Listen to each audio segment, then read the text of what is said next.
खुलुमबाय। फैगौ 2026 मायथाइनि आसाम विधान सभा बिसायख'थियाव 72 नं गहपुर विधान सभा बियाबनिफ्राय आंखौ UPPL दोलोआ बिजाथि महरै सायख'नायलाय दिनै गहपुरनिफ्राय UPPL नि आइजो गांखं, इउथ आरो पेरेन्ट्स बडिखौ लानानै आरो रायजो राजाखौ लानानै आं नमिनेशन बिलाइखौ बिश्वनाथ सारिआलियाव थानाय DC अफिसाव मन'नयन बिलाइखौ गथायना फैबाय। आरो बे मन'नयन बिलाइ गथायना फैनायाव जोङो गिबियावनो जोंनि UPPL दोलोनि आफादगिरि मानगोनां प्रमद बर'खौ जोङो गहपुरनि रायजो राजानि जानानै रोजा रोजा साबायखर बावबाय। मानो होनोब्ला जोंनि गहपुर, बिश्वनाथ, सनितपुरा गिबि खेबनि थाखाय जोङो BTR आव भट होनो मोनदों। मानो होनना बुङोबा मोनथाम सुक्ति जाना थांनायाव BSc सुक्ति जाना थांनायाव जोंनि गहपुरा हाबसनाखैमोन। BTC सुक्ति जानायावबो 2003 मायथाइयाव जोङो सनितपुरनि, बिश्वनाथनि आरो गहपुरनि बर' रायजोफ्रा हाबसननाय जायाखैमोन। नाथाय 2020 मायथाइनि 27 जानुवारियाव जानाय जि BTR सुक्ति, बे BTR सुक्ति बायदियै जोंनि सनितपुर, बिश्वनाथ आरो गहपुरनि 61 गामिया BTR आव हाबसननाय जादों। नाथाय थेवब्लाबो जोङो सनितपुरनि बाहागोखौ हरिसिङा बियाबाव, बिश्वनाथ सारिआलिनि बाहागोखौ रौता बियाबाव आरो गहपुरनि बाहागोखौ धनस्रि बियाबाव BTC नि जि खथा MCLA बाव सोसननायलाय जोंहा बेयाव गावनि बियाब जायगायाव गोबां जेंना जेंगोना सोमजिदों। आरो जोङो दाबो नैबे गोदान बिसायख'थि जाना थांनानै जि पावाराव फैदों, बाव जोङो बियाबाव सोसनना जानायावबो जोंनाव VCDC जायाखै।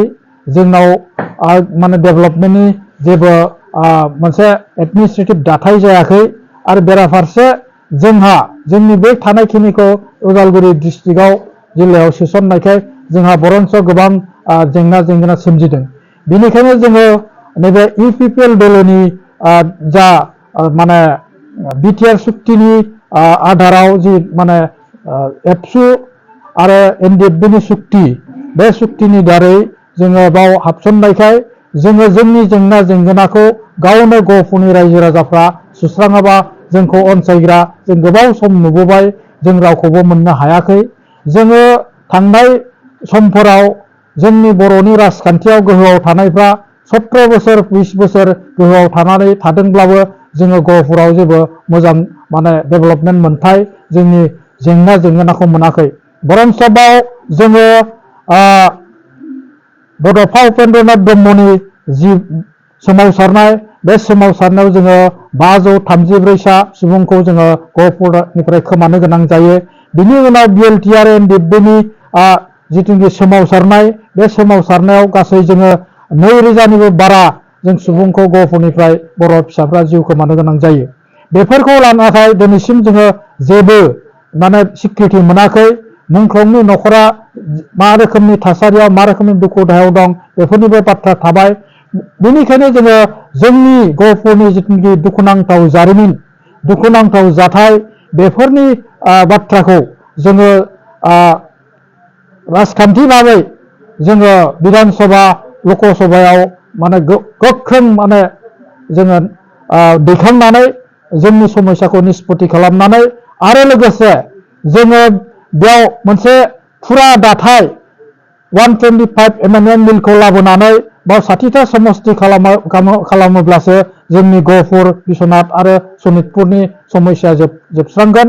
बेनिखायनो बे 125 बिलखौ एमेन्डमेन्ट खालामग्रा एकमात्र राजखान्थि दोलो UPPL खौ जोङो जेरावखि थाया मानो, गुबुन गुबुन दोलोआव थाब्लाबो जोङो गहपुरनि रायजोखौ आङो गुरैयै खावलायगोन जाहाथे जोंनि जि गोथां जेंना, बे जेंनानि थाखाय जोङो बयबो खौसे जानानै फैगौ नैबे बिसायख'थियाव ज' जानानै भट होनानै जोंखौ देरहाहोगोन होननानै आं आसा खालामदों।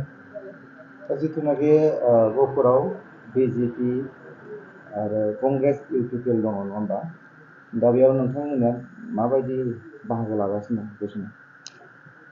बे समावथ' जों बुंगोन बेयावहाय बिजेपि दोलोआ थांनाय 10 बोसोराव सासे एमएलए दंमोन।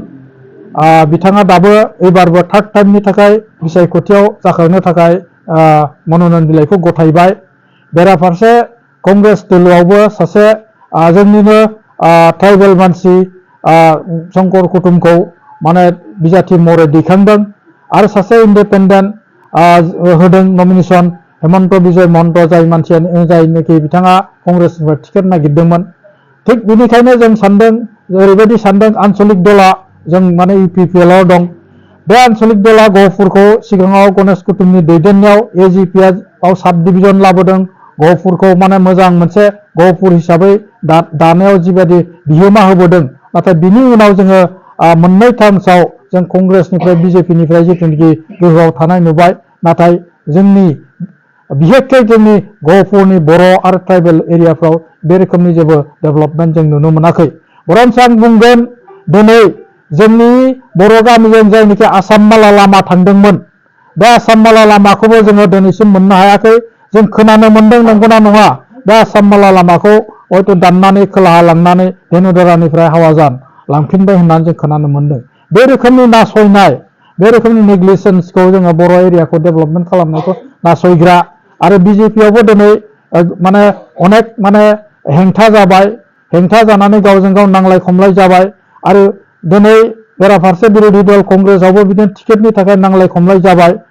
बिनिखायनो जों आसा खालामदों बे खेबाव जोंखौ आन्चलिक दल हिसाबै जों जिहेतुके बिटिआरआव थांनाय समाव गोजोन थासारि लाबोदों आरो बेनिफ्राय आसामावबो जों गोजोन थासारि लाबोनानै दिनै मोनसे मोजां परिबेस लाबोनायनि थाखाय इउपिपिएल दोलोखौ आसामनि गुबुन गुबुन हारि माहारिफ्राबो जोंखौ हास्थायदों। बेनिखायनो बे हिसाबै जों सानो एबार गहपुरनि मानसिफ्रा बिभिन्न माने धोरोमाव थानाय बिभिन्न जाथि हारि माहारिफ्रा इउपिपिएल दोलोखौनो अनसायनानै जोंखौ बे ओनसोलनि जौगानायनि लामायाव जोंखौ मदद होगोन होननानै जों आसा खालामदों।